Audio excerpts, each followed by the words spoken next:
लिए काम कर सकें, आपका स्कूल का बेहतर डेवलपमेंट हो, आपका एजुकेशन का स्तर बेहतर हो, इसलिए भी हम लोग विधायक चुने हैं। ठीक है, इसलिए आपको जब भी हमारी जरूरत पड़े आप बेहिचक हमें कहिएगा। कहिएगा ना? कहिएगा नहीं ना? ओके। आपके जितने भी गुरुजन है, पहला बात तो जान लीजिए, केवल आपके गुरु नहीं है, आपके भाई हैं, आपके अभिभावक हैं। इनसे पढ़ाई के अलावा भी हेलो इनसे पढ़ाई के अलावा भी आपको सहयोग लेना है। पढ़ाई को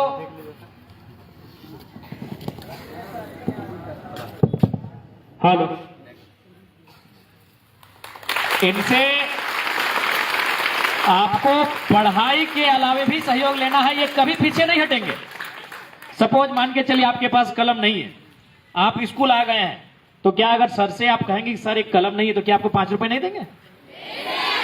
ये आपके अभिभावक हैं, ये आपके बड़े भाई के समान है। अगर महिला शिक्षक है तो आपकी बहन के समान है। आप इनसे पढ़ाई के अलावे सहयोग के साथ आगे बढ़िएगा। क्योंकि देखो प्यारे बच्चों, आज के दौर में आपके जितने शिक्षक खड़े हैं, आपकी जो शिक्षिकाएं खड़ी हैं, ये आप ही की तरह के परिवार से आते हैं। इनसे पूछिएगा कि मैडम बताइए 10 साल पहले आपका परिवार कैसा था, जैसा आपका है हमारा है। सर से पूछिएगा कि 10 साल 15 साल पहले जब आप शिक्षक नहीं बने थे तो कैसा था, आपकी माँ क्या करती थी, आपके पिता कैसे आपको पढ़ाए हैं। वही कहानी बताएंगे जो आपके माता पिता भी आपके साथ कर रहे हैं। बताएंगे ना? तो इसलिए एक बात हमेशा याद रखिएगा, ये जो जीवन आपको मिला है और जो मेहनत आप आज अब करने के लिए यहां तक आए हैं, ये जीवन केवल आपका नहीं है। ठीक है ना? गौर लगे, अब बातचीत करवे तोरों से। ये जीवन केवल आपका नहीं है प्यारे बच्चों, है क्या बाबू लोग? ये जीवन केवल आपका नहीं है। यदि आपको लगता है ये जीवन केवल आपका है, तो आप एक काम कीजिए, अपनी माँ को फोन कीजिए, माता जी को, और बोलिए माँ हम थोड़ा सा स्कूल में चलते चलते गिर गए हैं, पाँव में चोट लग गया है। परेशान होगी कि नहीं होगी? परेशान होगी? भाई को फोन लगाइए, तुरंत अपने दोस्तों को फोन करेंगे कि हमको कुछ रुपए की जरूरत है, मेरी बहन को मेरे भाई को चोट लगा है। होंगे कि नहीं परेशान? तो इसका मतलब ये हुआ कि आपका जीवन केवल आपका नहीं है। जब ये जीवन आपका नहीं है, तो उम्मीदें जो आप ये बस्ते में जो बोझ है ना, इससे कई ज्यादा गुना बोझ आपको अपने परिवार का उठाना है। और आप वजन कौन उठाता है? जो सशक्त होता है। अब सवाल है कि सशक्त कैसा होना? शरीर से ही नहीं, मानसिक रूप से भी। जब आप अपने आप को मानसिक रूप से, शारीरिक रूप से सशक्त बनाते हुए अपने लक्ष्य को जब प्राप्त करेंगे, तो इस बस्ते से बड़ा बोझ उठाएंगे कि नहीं उठाएंगे? अपने परिवार का उठाएंगे ना? इसलिए आपके साथ साथ आपके माता पिता की उम्मीदें जुड़ी हैं। और बहुत हमको तो लगता है अधिकांश जो हमारे बच्चे हैं, हमारे जो छोटे छोटे, आप पता कीजिएगा, आपकी माता शायद कभी सपना देखी होगी कि हम शिक्षक बने, हम वकील बने, हम डॉक्टर बने, लेकिन उनके परिवार की स्थिति ठीक नहीं होने के कारण उस सपने को उन्होंने वहां छोड़ दिया। लेकिन आज भी वो सपना वो जिंदा रखी है, और उस सपने को आपके माध्यम से होते हुए देखना चाहते हैं। उस सपने को आपके माध्यम से होते हुए देखना चाहते हैं। इस बात को याद रखिएगा। इसलिए आप मन लगा के पढ़िएगा, क्योंकि ये पढ़ाई हमारी पूंजी है, ये शिक्षा हमारी पूंजी है। अच्छा, सपोज दैट थोड़ा देर के लिए हम मानते हैं कि चलिए हम मैट्रिक अच्छा नहीं करते हैं, इंटर अच्छा नहीं करते हैं, कॉलेज की पढ़ाई अच्छा नहीं करते हैं, तो कितने माता पिता ऐसे हैं जो आपको बिना पढ़े किसी बड़े शहर में आपको घर बना के दे देंगे, बड़े शहर में आपको आप किसी तरह का रोजगार या कारोबार बना के दे देंगे? संभव है। हम एक मिडिल क्लास फैमिली से आते हैं, ये शिक्षा ही हमारी पूंजी है। हम अगर शिक्षित होंगे तो हमारा कल बेहतर होगा। होगा कि नहीं? इसलिए इस बात को कतई नहीं भूलिएगा। हालांकि अभी जिस उम्र में आप हैं, आपको बहुत सारी चीजें आएंगी जो आपको रास्ते से हटाएंगी आपके ध्यान को। जैसे आप स्कूल के लिए आए तो आप देख रहे हैं कि कुछ बच्चे खेल रहे हैं, आपको मन करे चलो यार खेल लेते हैं। कुछ कदम आगे बढ़े तो देखा कोई चाय की कोई दुकान पे बैठा है, पकौड़ी खा रहा है, सिंगाड़ा खा रहा है, आपको कभी मन किया यार कहाँ स्कूल चल रहे हैं, चलो आज यही हम भी करते हैं। तो ऐसी बहुत सारी चीजें जब आप घर से स्कूल के लिए आओगे तो रास्ते में आपको दिखेंगी, दिखती है ना? लेकिन आप उन चीजों को हटा देते हैं, क्योंकि आपको भी मालूम है कि आज अगर वहां जाएंगे तो हम बेहतर बन के आएंगे। आप उन चीजों को भुला देते हैं कि क्या हो रहा है रास्ते में हमारे साथ मालूम नहीं है, लेकिन हमें स्कूल तक जाना है और बेहतर करना है। इसलिए आज मेहनत कीजिए। मेहनत इसलिए आज आपको करना है ताकि आपका कल का जो सवेरा आएगा वो बहुत सुंदर होगा और प्रकाश से सुसज्जित होगा। आज कभी कभी आपको लगता होगा यार क्या हो रहा है हमारे साथ, वही क्लासरूम, वही ब्लैक बोर्ड, वही सर लोग, वही पेड़, आपको लगता होगा, लग रहा है ना? थोड़ा लग रहा है यार ये तो बोरिंग टाइप का हो रहा है, ऐसा लग रहा है ना? आज इस एक समय बड़े नामी एक चैंपियन थे मोहम्मद अली करके, एक बहुत बड़े मुक्केबाज थे। वो एक लाइन कहते थे कि भैया आज भुगत लो, ये जो आपके साथ हो रहा है ये भुगत ही रहे ना, कि आज अगर भुगत लो कल हम चैंपियन हैं। यदि आज आपने भुगत लिया तो कल के आप चैंपियन हैं। आज अगर भाग गए तो कल के आप लूजर हैं, है कि नहीं? इसलिए आज भुगत लीजिए। आज आपके सर ने भुगता होगा तो आज टीचर हैं, है कि नहीं? सरकारी टीचर हैं। आज आपकी देखिए बड़ी बहन ने भुगता होगा तो आज देखिए मैडम है ना? अरे आज हम भी भुगते हैं तो आपके एमएलए है ना? तो भुगत लीजिए। देखिए दो पुलिस वाले भैया लोग भी हैं, भुगते हैं ना? अच्छा पूछे तो इनसे कि क्या सुबह 4 बजे उठ के दौड़ने जाते थे कि नहीं? जाते थे कि नहीं? यार क्या सुबह सुबह का मौसम है, 4 बज रहा है, काहे परेशान होना, सूत जा रजाई ओढ़ के क्या। लेकिन इन्होंने रजाई को त्यागा, 4 बजे उठे, ग्राउंड में गए, खूब भागे, पूरा दौड़े, जंगल में, पर्वत में, पहाड़ में, पुलिस बन गए। सपना था पुलिस बनना, पूरा हुआ कि नहीं? आपके शिक्षक। तो प्यारे बच्चों आज भुगत लो, कल के आप चैंपियन हो। अभी आपको तय करना है कि आपको चैंपियन बनना है कि नहीं बनना है। कितने लोग हैं जो चैंपियन बनना चाहते हैं? सब नहीं चाहते हैं, सब चाह रहे हैं चैंपियन बनना। तो आज सामना कीजिए परिस्थिति का, आज सामना कीजिए 6 घंटा की क्लास का, आज सामना कीजिए गुरुजनों की डांट का, आज सामना कीजिए एक ही प्रकार के पूरे 365 दिनों के ब्लैक बोर्ड का। आज सामना कीजिए उन परिस्थितियों का, आप कल के चैंपियन हो। और एक बात प्यारे बच्चों हमेशा याद रखिएगा, यदि आप माइनस होंगे तो क्या होगा मालूम है? यदि आप बैक होंगे तो क्या होगा मालूम है?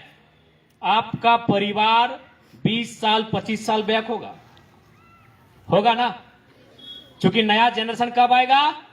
जब आप बड़े होंगे और आपके बच्चे होंगे। तो कितना अंतर होगा? 20-25 साल का। यदि आप आज किसी तरह भाग जाते हैं प्यारे बच्चों, यदि आज परिस्थितियों का आप सामना नहीं करते हैं, आज यदि आप अपनी पढ़ाई में मन नहीं लगाते हैं और परिणाम आपके पक्ष में नहीं आता है प्यारे बच्चों, तो याद रखिएगा आप 25 साल आपका परिवार पीछे चला जाएगा। क्या आप ऐसा चाहते हैं? चाहते हैं कि आपका परिवार 20 साल 25 साल पीछे जाए? इसलिए आज आपको मेहनत करना है, इसलिए आज आपको संघर्ष करना है कि आपके परिवार को 20 साल 25 साल पीछे नहीं जाना। क्योंकि आप केवल अब अपने लिए नहीं है, आपके कंधों पर बहुत बड़ी जिम्मेवारी है ना? अभी आप घर जाएंगे, जाके देखेंगे, आप देखिए सुंदर सुंदर कपड़ों के साथ यहां आए हैं, आपके पांव में अच्छे अच्छे जूते हैं, एवलॉन वाला जूता। अरे हम लोग भी एवलॉन बड़ी पहने फुटबॉल के टाइम है ना? लेकिन जाके देखिए माता पिता को 2 सालों से नहीं लिए होंगे, 1.5 सालों से नया कपड़ा नहीं लिया होंगे, क्योंकि वो उनको मालूम है कि फ्यूचर आप पे सारी चीजों को उन्होंने लगा दिया है। तो अब आपको भी बदले में कुछ देना है ना? इसलिए क्योंकि हम थोड़ा सा लेट से आए हैं और आपका जाने का टाइम है, तो हम ज्यादा नहीं बोलेंगे, बस इतना ही कहेंगे, आप मन लगा के मेहनत से पढ़िए। आपके शिक्षक भी आपके साथ हैं और आपके एमएलए भी आपके साथ हैं। जहां हमारी आपकी जरूरत पड़ेगी हम आपके साथ हैं, ठीक है? जरूरत पड़ा तो आपकी क्लास में आकर हम आपको पढ़ाएंगे भी और फुटबॉल के मैदान में दौड़ाएंगे भी, है ना? अब जहां हमें ढूंढोगे हमें वहां पाओगे, हम ऑलराउंडर एमएलए हैं। आपके क्लास में हम घंटी भी लेते हुए पाए जाएंगे और फुटबॉल के मैदान में आपको दौड़ाएंगे भी, फुटबॉल किक भी लगाएंगे और बल्ला पकड़ के लंबा सिक्सर भी उड़ाएंगे, ठीक है? आप जहां हमें खोजोगे हम आपके साथ वहां पाएंगे। और एक बात, हम दूसरी की कहानी नहीं बताएंगे, आज आपको अपनी कहानी सुना रहे हैं।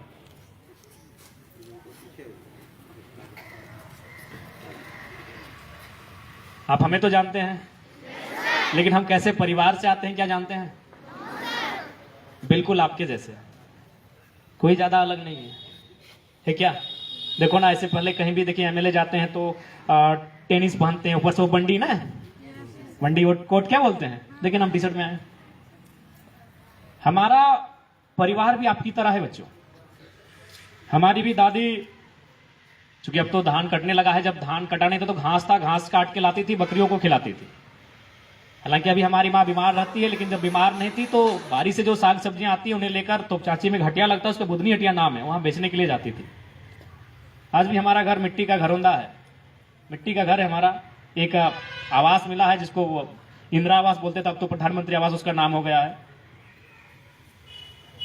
तो आज आपके एमएलए जो आपके बीच खड़े हैं, आपसे भिन्न नहीं है, आपसे अलग नहीं है, आप ही की तरह है, और आप ही की तरह घरों से होकर हम यहां तक आए हैं। क्यों आए हैं? अच्छा, आपको मालूम है कि भाई लोगों ने हमें एमएलए क्यों चुना?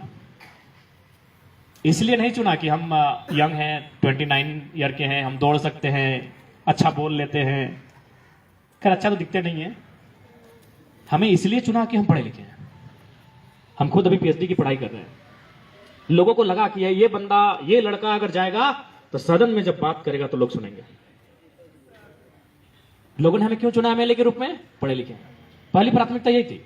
सब यही कहते थे कि बाकी 80 एक तरफ रहना, जरा वहां तो जाएगा और मुद्दों को रखेगा तो लगेगा कोई मुद्दों को रख रहा है। इसलिए हमें चुना एमएलए के रूप में। पर हम तो कोई विशेष नहीं है, पढ़े लिखे। तो इसलिए आपको पढ़ना लिखना है, मन लगा के पढ़ना लिखना है, क्योंकि ये पढ़ाई हमारी पूंजी है। हमारे पास, हम उतने बड़े संपन्न परिवार से नहीं आते हैं कि हम दूसरा कुछ सोचेंगे, है क्या? दूसरा कुछ सोचेंगे क्या? हमारी पूंजी है, पढ़ाई है, इसलिए आपको पढ़ना है। और उसमें किसी प्रकार की कोई कंजूसी ना हो, किसी प्रकार की कोई कटौती ना हो, ठीक है ना? देखिए यहां आप 4 घंटा, 5 घंटा, 6 घंटा समय दे रहे हैं कि नहीं? सपोज मान के चलिए, अब जहां सबसे मूल्यवान क्या है? टाइम है। टाइम इज मनी, सुनते हैं ना लोग, बोलते हैं ना टाइम इज मनी। समय सबसे मूल्यवान है। तो हम यहां 4 घंटा से 6 घंटा देते हैं ना, 10 से 4 बजे तक तो 6 घंटा हो गया। हम यहां 6 घंटा समय देते हैं, जहां अगर वहां से हम कुछ हासिल करके नहीं जाएंगे तो गलत बात है कि नहीं? हम यहां 6 घंटा समय देते हैं। भैया देखो, क्या आपके गुरुजनों ने आपको कहा कि जबरदस्ती स्कूल आइए? क्या कहा? आप इसलिए आए हैं चूंकि आप यहां समय दे रहे हैं और इसमें आपको हासिल करके जाना है। सपोज मान के चलिए, अगर किसी को पढ़ने में मन नहीं लग रहा है, तो मान के चलिए अगर वो डिसाइड करता है कि मन कहां लग रहा है, बोले ना हमको दौड़ने में मन लगता है, तो तुम अगर 6 घंटा दौड़ोगे तो इस राज्य के नंबर 1 रनर बनोगे कि नहीं? तुम ये कह रहे हो कि नहीं मुझे गाना पसंद है भैया, तो अगर तुम 6 घंटा, चलो तुमको 6 घंटा दे दें, गाना है, तो क्या इस राज्य के नंबर 1 सिंगर बनोगे ना? तो मेरे इस कहानी का कहने का मतलब है कि जहां समय देते हो वहां तुम्हें एक्सपर्ट होना है। तुम समय अगर गैराज में देते हो, तुम समय अगर खेल के मैदान में देते हो, तुम समय अगर फुटबॉल में देते हो, तुम समय अगर क्रिकेट में देते हो, तुम पेंटिंग में देते हो, सिंगिंग में देते हो, माउंटेनिंग में देते हो, जहां समय देते हो 4 से 6 घंटा, वहां का तुमको एक्सपर्ट बनना है, वहां कोई तुम्हारा मुकाबला ना कर पाए, ठीक ना? जब समय दियो 6 घंटा, वहां अगर कोई तुम्हारा मुकाबला करेगा, ठीक बात है? तो जहां तुम समय देते हो वहां तुम्हारा कोई मुकाबला नहीं होना चाहिए, वहां तुम्हें निपुण होना है, वहां तुम्हें हुनरमंद, अकलमंद बन के निकलना है। इसलिए आज तमाम जो प्यारे बच्चे, आप सभी को हमारा यही संदेश रहेगा, आप मन लगाकर पढ़ें और अपने सपनों को पूरा करें। सपने सच होते हैं ना? बताओ, हमें देख के कोई बोलेगा कि हम विधायक हैं? बताओ, हम विधायक हैं? सपने सच होते हैं ना? बताइए, 2 साल पहले हमें कोई जानता नहीं था, आज हम आपके विधायक भी हैं, और छोड़िए राज तो छोड़िए, पूरे हिंदुस्तान के बड़े बड़े चैनल्स को खोलिए, कौन है हो जयराम महतो, है ना? सपने सच होते हैं ना? तो सपने देखिए और उस सपनों को पूरा करने के लिए संघर्ष करें। फिलहाल आपको आपका लक्ष्य होना चाहिए पढ़ाई लिखाई, आपका लक्ष्य होना चाहिए, आप वहां केंद्रित कीजिए और अपने सपनों को हासिल कीजिए, ठीक है प्यारे बच्चों? और हाँ, बढ़िया से छुट्टी के टाइम, चूंकि आने के टाइम थोड़ा सा उदासी होता है, प्रैक्टिकल है ना, नाम मत बोलो यार। आने के टाइम बोलता है यार स्कूल जा रहे, जैसे स्कूल का गेट करीब आने लगता है, जैसे जैसे शिक्षकों का चेहरा दिखने लगता है, यार कहाँ आ गए। लेकिन जब जाने का टाइम आता है गजब का फुर्ती होता है। यस या नो? तो जाने के टाइम ठीक है फुर्ती है, लेकिन आराम से जाइएगा, आराम से जाइएगा। कोई घटना दुर्घटना आपके साथ ना घटे, सचेत होकर सड़क के जो यातायात के नियम है आपने पढ़ा है, यातायात के नियमों को आप जानते हैं, कैसे पार करना है। छोटे बच्चे आपके साथ हैं, छोटे भाई बहन हैं, उनको कैसे पार करना है ये भी आपको मालूम है ना। तो हमको मालूम है जाने के टाइम आपको बहुत फुर्ती है, लेकिन फुर्ती में थोड़ा सा सोच समझ के, है ना। चलिए ठीक है, आपको आपके भविष्य के लिए, उज्जवल भविष्य के लिए बहुत बहुत शुभकामनाएं। और जब भी हमारी आपको आवश्यकता हो एक कॉल जरूर कीजिएगा। 9031701932 याद हो गया ना? अरे हम लोग याद कर लेते इतना, अगर जल्दी कोई बोलता है तो। 9031701932। चलो तुम अपना कोई अपना 10 नहीं सुना, हम तुरंत याद कर देंगे।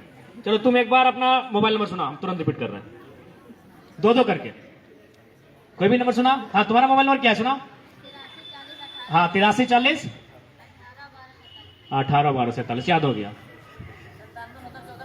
रुक जाओ बेटा। 8340 181247 ठीक ना? 8340 181247 तो याद करो, ताकि अभी कैच करने का ताकत है तुम में, कैच करने का। देखो हम तो तुम्हारे एज से पार हो गए फिर भी कैच कर ले रहे हैं, अभी तुम में कैच करने का ताकत है, कैच करो, है ना। चियो कैच करो, याद करो। तो चलिए ठीक है, आप सभी को बहुत बहुत शुभकामनाएं। अरे 9031701932 ठीक है प्यारे बच्चों, बढ़िया से घर जाइएगा, अच्छा से पढ़िएगा और अपने ड्रीम को फुलफिल कीजिएगा, ठीक है।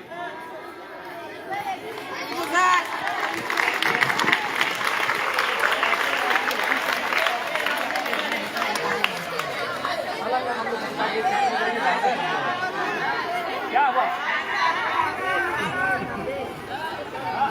संतोष?